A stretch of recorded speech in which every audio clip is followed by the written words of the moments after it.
Healthy habits. Pretty much everyone has struggled with building desirable habits, especially in a world that is competing for our focus and time. I tried many different habits, but could only get them to stick for at max 2 weeks at a time. This took a toll on my confidence. I couldn't trust myself to actually build habits at all. But finally something changed and I managed to build healthy habits including yoga, weightlifting, handstanding, among others. What actually set the change off was that I began to ask why. Why is it so frustrating to build habits? Why does it feel like we're fighting the world to do it? Why is it easier to form some habits over others? And finally, to throw a how in there, how do we build habits? So I discovered that there's loads of habit information out there, but I wish I had had someone to distill all the information with me way back then. Through my own research and with the help of someone who has studied habits extensively and works heavily with habits, I have collected many tips which will hopefully help you on your habit journey as well. And it turns out building healthy habits is actually quite simple, and struggling with it is definitely not your fault. So that's my goal today, to try and condense all that information into this video for you so that your elusive habits don't feel so elusive anymore.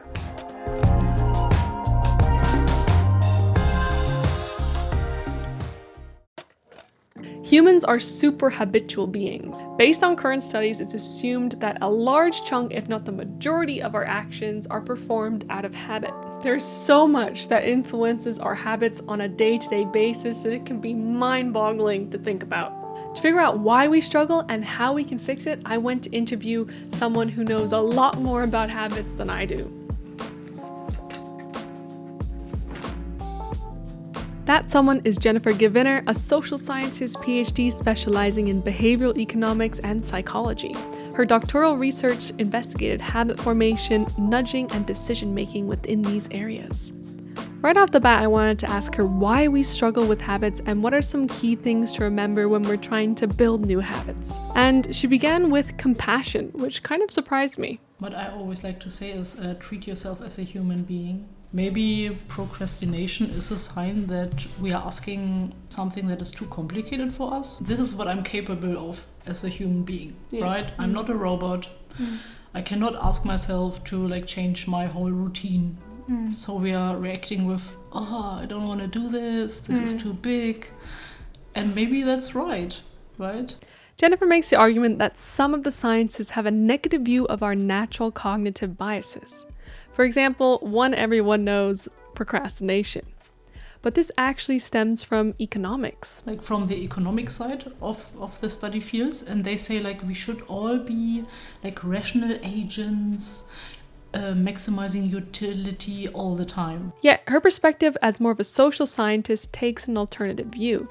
I think we try to say no, maybe it's kind of beautiful that we have special ways of processing things.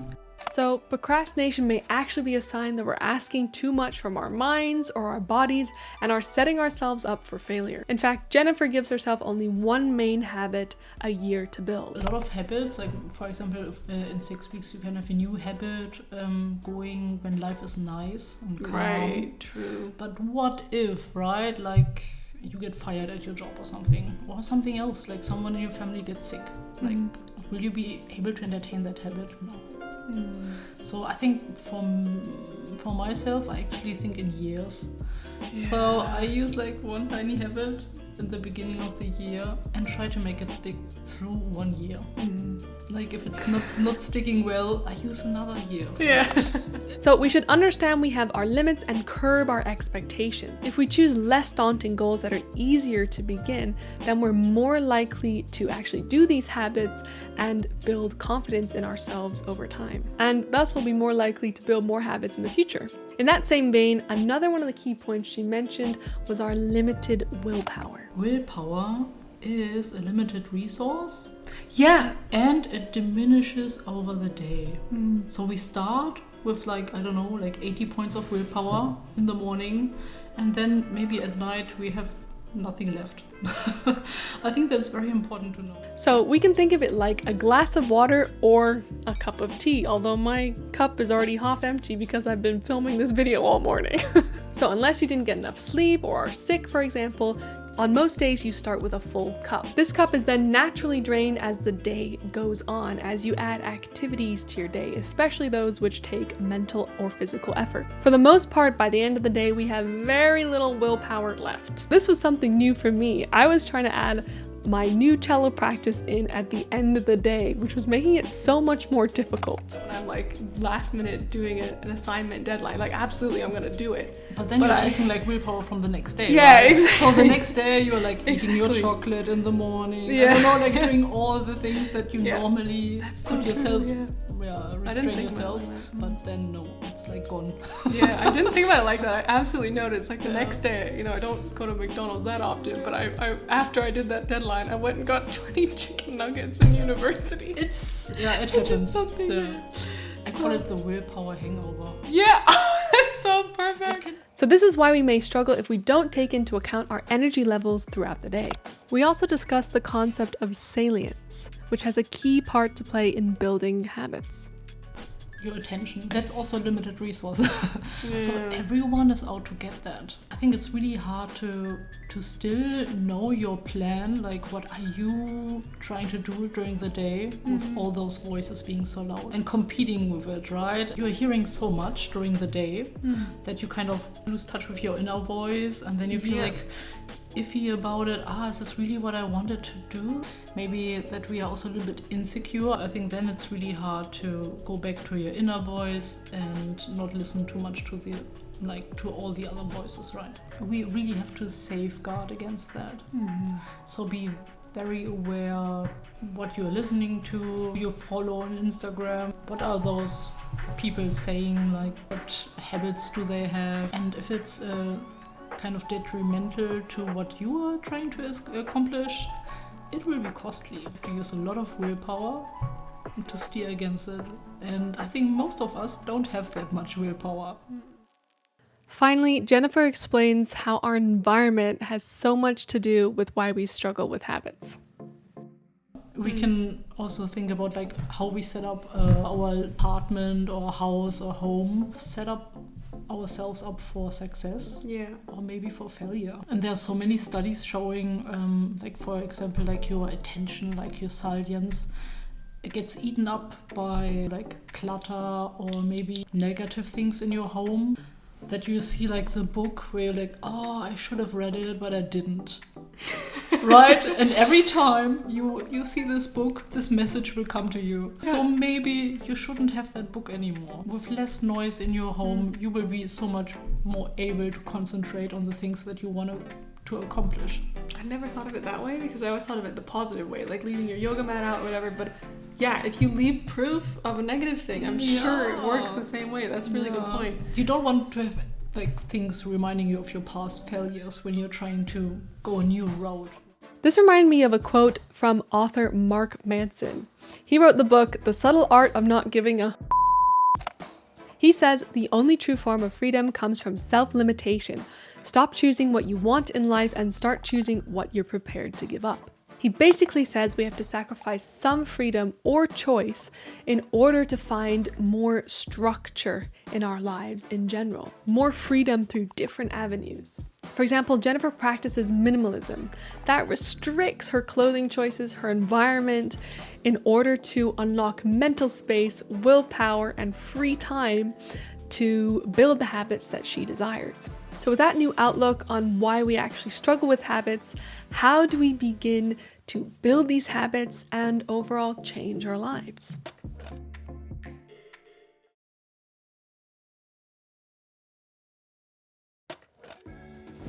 Speaking of books, perhaps you've heard of the international bestseller Atomic Habits by James Clear. This book focuses on small changes or atomic habits that lead to compounding and powerful life changes.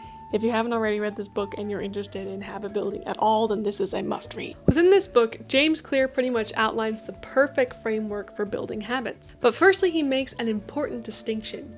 He highlights the two types of drives people have when they're forming new habits: identity-based and goal-based. Take a quick guess on which one is more likely to result in habit building. I'll wait. Just kidding, I won't wait. It's identity-based. James writes that when we pin our identity to something, we are much, much more likely to succeed. Every time you perform an action towards the habit you want to affirm, you are embracing that identity. For example, each time you work out, you are being a healthy person, making healthy choices. Or each time you play an instrument, you are a musician. So we may need to fundamentally change our beliefs to figure out why these habits actually matter to us. For me, at the beginning, I really enjoyed the appearance of yoga poses, which drew me initially to the practice of yoga. However, what helped me solidify my yoga, weightlifting, and meditation practices was the fact that they keep me healthy so I can enjoy my life more and hopefully for longer and at a higher quality of life for longer. Another quick way of describing the power of identity is, for example, if someone says, "Oh, you're always on time, you're always punctual." At least for me personally, there's a very strong mental force that makes me want to meet that expectation so as to live up to the identity.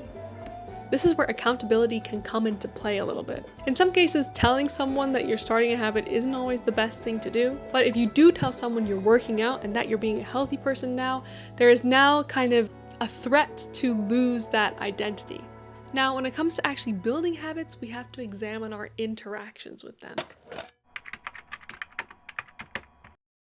Within the book, James mentions a key habit feedback loop consisting of a cue, a craving, a response, and a reward. According to James's framework, we should number 1, make the cue obvious.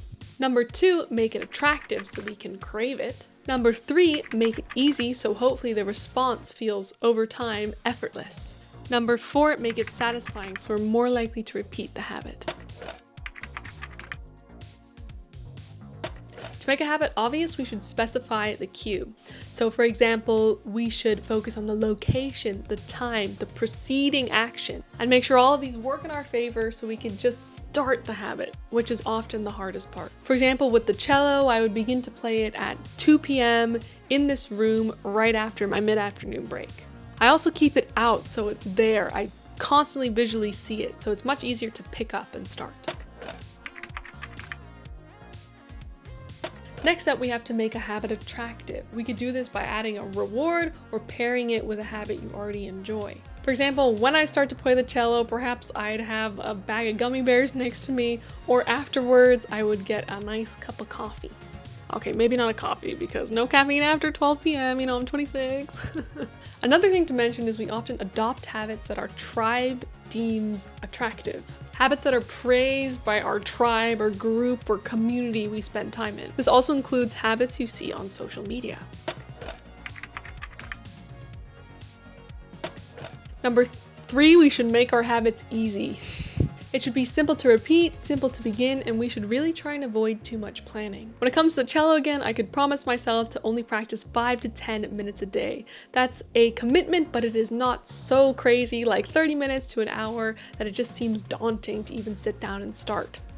Again, I could also make sure the bow is rosined and the cello is in a super easy place to just pick up and start. We really want to focus on action over motion, so not getting caught up in what songs we're playing and planning too much. We want to just start because motion feels like we're going somewhere, but it's not the same as actually sitting there and playing. When it comes to cello, this could also be translated, for example, to working out, where you're planning your workout instead of actually doing the lifts. Finally, and perhaps most importantly, is make it satisfying. Have you ever heard of the paperclip method or proof of progress? Or maybe you have a 287-day Duolingo streak that you don't want to give up? That was a little personal. I don't think it's teaching me much. These are examples of attaching something tangible, some tangible progress to the habit. For example, maybe every time I've learned a new song, I could put a sticker on the music stand or just collect stacks of sheet paper that I've finished. It also helps to measure non-scalable things, so how the song sounds, how it feels, how a yoga flow feels, the form and strength of a weight lift instead of the actual weight you're lifting. Finally, try not to miss your habit more than 2 days in a row.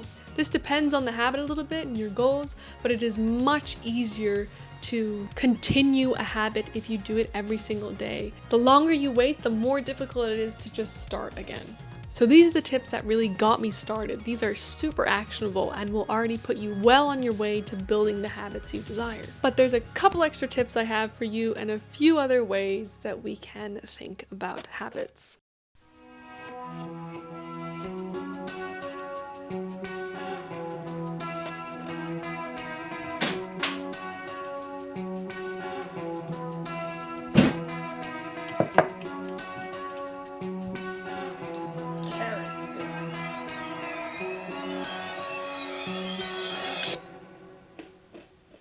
It says you're 1 in a million. So we've already mentioned some mindset shifts, thinking about habits in an identity-based manner, compassion, curbing our expectations. But there are a few other ways we can change our thinking, plus a couple final bonus tips. Overall, we should change the way we think about the formation of habits. Acknowledge that it takes time. We should focus on making small but compounding improvements. And while goals are important, it's the systems we implement that build these habits and change our lives. Through repetition, and I do mean a lot of repetition, you'll eventually move your desired habit or action from a place of slow thinking or non-automatic to a place of fast thinking or automatic.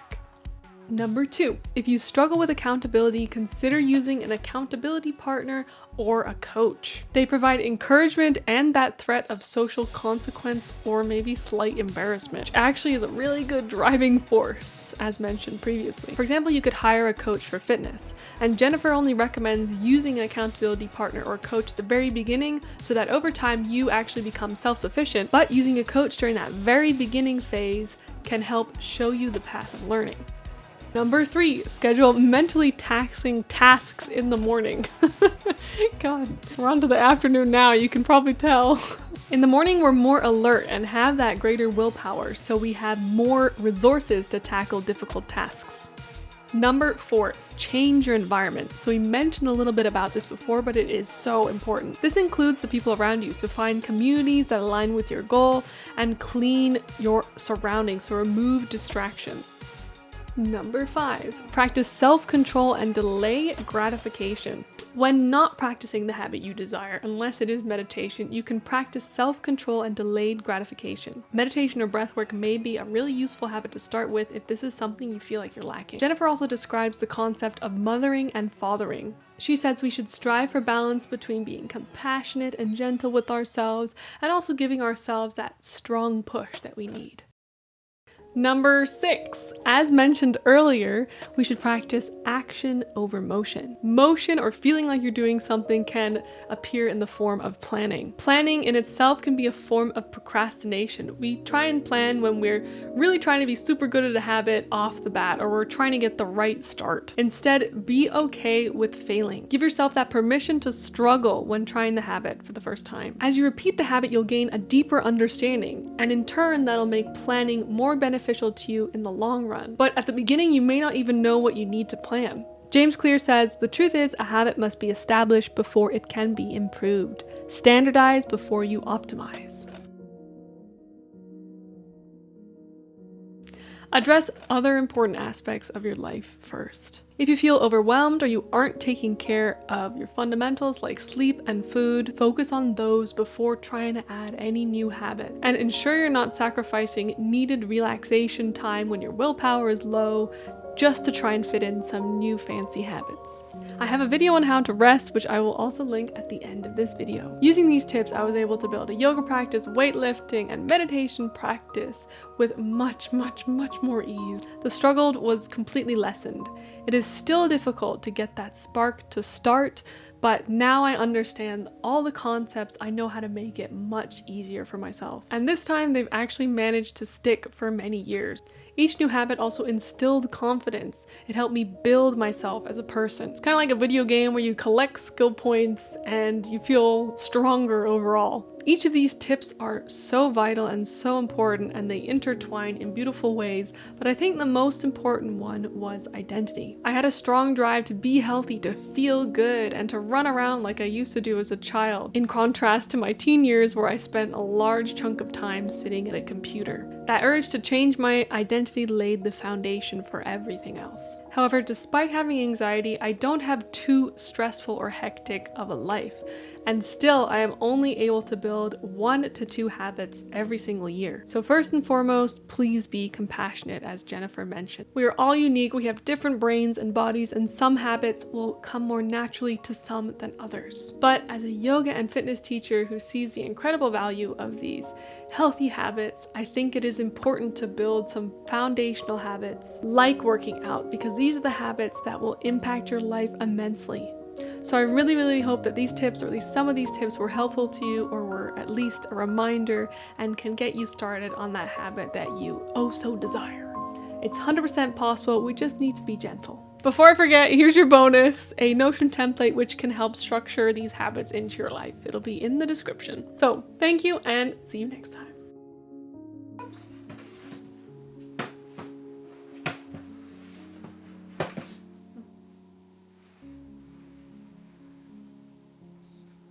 Do you want more petting?